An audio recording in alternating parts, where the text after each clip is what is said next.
Será que o talento existe mesmo? Ou é só uma desculpa elegante para esconder a falta de esforço?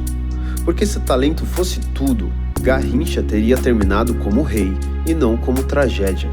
Eu mesmo ouvi que era velho demais para começar no piano. Eu tinha 19 anos. Para muitos, já era tarde. Mas hoje, mais de uma década depois, qualquer pessoa que vê meus vídeos percebe que essa ideia não faz sentido. O que pouca gente enxerga é o processo. Anos de estudo, de erros, de fases em que eu toquei pouco e de outras em que mergulhei de cabeça, tocando 3, 4 ou 6 horas por dia. Então o que explica esse progresso? É talento, esforço ou outra coisa? Talento, quando muito, é predisposição, um ponto de partida. Mozart, por exemplo, não nasceu gênio. Seus primeiros trabalhos eram medianos. Só anos depois, a prática transformou aquela predisposição em genialidade.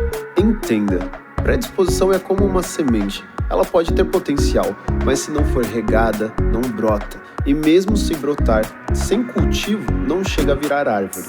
A ciência reforça essa visão. Pesquisas em psicologia cognitiva mostram que não há evidência sólida de um gene do talento isolado.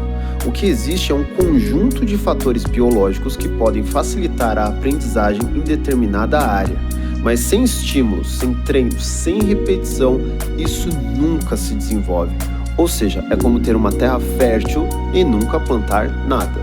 Os pioneiros na pesquisa de neuroplasticidade mostram que o cérebro se adapta durante toda a vida. Ou seja, não existe tarde demais para aprender, existe apenas desistir cedo demais. Mas o que é neuroplasticidade? É a capacidade do cérebro de criar novas conexões, de se reorganizar a cada aprendizado. Crianças têm mais facilidade? Sim. O cérebro infantil tem mais neurônios, cria conexões mais rápido. Mas isso não significa que o adulto está condenado. Pelo contrário, o adulto aprende de forma diferente, de forma mais estratégica. Maturidade traz foco, disciplina e, principalmente, consciência do processo. Crianças podem ter velocidade, mas adultos têm profundidade. Enquanto a criança é uma esponja que absorve tudo sem filtro, o adulto é um arquiteto. Ele constrói novas conexões com base na experiência acumulada. Se não fosse neuroplasticidade, como explicar um adulto aprender um idioma depois dos 40 ou alguém recuperar habilidades depois de um AVC? E por que mesmo sabendo dessa capacidade de aprender e de se superar, a maioria das pessoas pensam que não tem talento? Simples, a comparação. Você olha alguém falando bem em público, dominando idiomas, tocando com naturalidade e pensa, ele nasceu com isso. Mas ninguém vê os bastidores, as horas de treino, as noites de frustração, as tentativas que deram errado.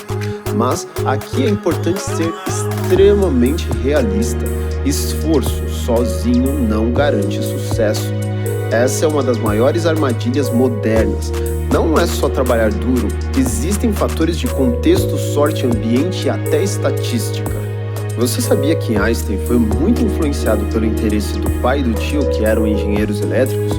Um amigo da família, estudante, que jantava sempre com eles na infância de Einstein, também influenciou o garoto no gosto por ciência, apresentando inclusive um dos livros prediletos da vida de Einstein, Crítica da Razão Pura, ou seja, o ambiente também favoreceu um futuro gênio.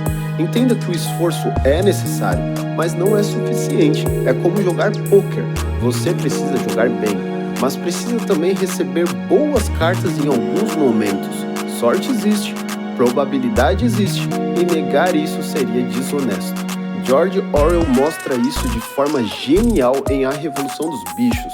O cavalo Sansão, símbolo do trabalhador incansável, sempre repete: eu vou trabalhar mais. Ele acredita que esforço resolve tudo, mas seu esforço é explorado.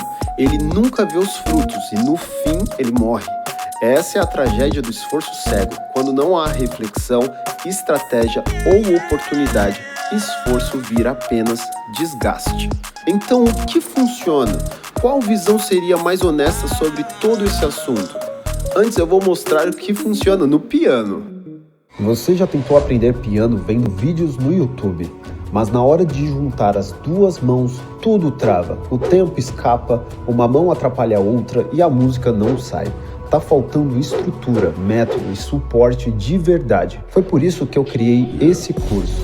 para te mostrar passo a passo como destravar as mãos, entender a lógica da música e finalmente tocar com confiança. E o melhor, você não vai estar sozinho. Comprando o curso, você pode me chamar nas redes sociais. Eu te passo o meu número e tiro todas as suas dúvidas referentes ao conteúdo. Nada de enrolação, só o que funciona. O link está aqui na descrição. Agora sim, bora voltar para o vídeo. Então, o que funciona? Qual visão seria mais honesta sobre todo esse assunto? Primeiro, biologia. Sua predisposição é o seu hardware, ponto de partida. Pode ser melhor ou pior que o do outro, mas é só isso, o ponto de partida. Facilita, mas não decide. Depois, o ambiente. São os recursos, as pessoas, o acesso. É o que permite ou bloqueia o treino. Um hardware potente com uma fonte de energia ruim não funciona tão bem. Outro ponto que precisa ser levado muito em consideração é o método. Vai muito além do esforço, é a prática direcionada, é o software específico que você instala no hardware. Treino com objetivo, repetição estratégica, correção de erros é essencial para transformar o potencial em habilidade real. E por último, a aleatoriedade, o fator sorte, o acaso, o imprevisto. Pode ser uma oportunidade única ou uma catástrofe. É a única variável totalmente fora do seu controle, mas pode fazer toda a diferença no resultado final. E isso não é apenas teoria, é possível observar essa equação na vida real, em alguns dos maiores nomes da nossa história. Ayrton Senna, por exemplo, não foi apenas o resultado de reflexos rápidos ou de uma coragem comum. Ele nasceu em uma família rica que lhe ofereceu acesso precoce ao kart. Desde criança treinava todos os dias, estudava cada detalhe das pistas e cultivava uma disciplina quase obsessiva pela perfeição. Ainda assim, mesmo com biologia, ambiente e método a seu favor, o acaso também interveio. A mudança para a McLaren em 1988 coincidiu com o carro mais dominante da história da Fórmula 1. Estava no lugar certo, na hora certa. O resultado foi inevitável, uma lenda. No extremo oposto, encontramos Garrincha.